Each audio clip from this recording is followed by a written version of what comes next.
আমি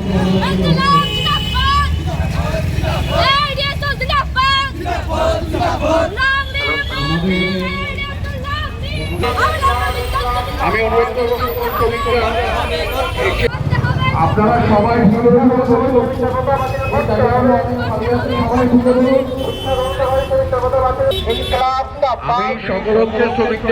কেন্দ্র এবং রাজ্য সরকার যে শিক্ষার উপর একের পর এক আক্রমণ নামিয়ে আনছে, তার প্রতিবাদে এআইডিএসও তার শক্তি অনুযায়ী এককভাবে সারা দেশে আন্দোলন পরিচালনা করছে।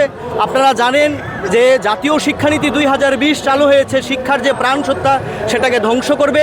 আমরা তার বিরোধিতা করছি এবং আজকে আমাদের রাজ্যেও দেখেন প্রত্যেকটা স্কুলে আজকে একটা প্রধান সমস্যা শিক্ষকের অভাব। প্রায় প্রত্যেক দিন পত্রপত্রিকা খুললেই দেখা যায় যে ছাত্ররা প্রতিবাদ করছে শিক্ষকের জন্য। সরকারি শিক্ষার মান একেবারে নষ্টের দিকে যাচ্ছে, তলানিতে এসে ঠেকেছে। তাই আমরা দাবি জানাচ্ছি যে রেসিস্ট এনইপি জাতীয় শিক্ষানীতি 2020 বাতিল করতে হবে এবং সেফ পাবলিক এডুকেশন মানে সরকারি শিক্ষার মান উন্নয়ন করতে হবে।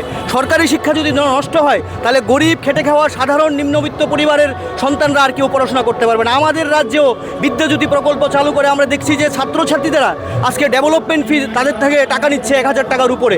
তাহলে এই যে ছাত্রছাত্রীদের হঠাৎ করে তাদের উপর আর্থিক বোঝা চাপিয়ে দেওয়া হচ্ছে।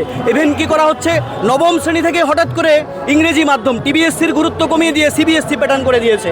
ভালো সিবিএসসি, কিন্তু সেটা তো ক্লাস 1 থেকে করার দরকার ছিল, সেটা না করে নবম শ্রেণী থেকে চালু করে দিয়েছে। তাহলে যে সমস্ত ছাত্ররা বাংলা পড়াশোনা করছে তারা কিভাবে ইংরেজিতে পড়াশোনা করবে? হঠাৎ টিচারদের ক্ষেত্রেও সমস্যা হচ্ছে। এই যে একের পর এক আক্রমণ শিক্ষার উপর, শিক্ষা আজকে বেসরকারীকরণের দিকে চলে যাচ্ছে।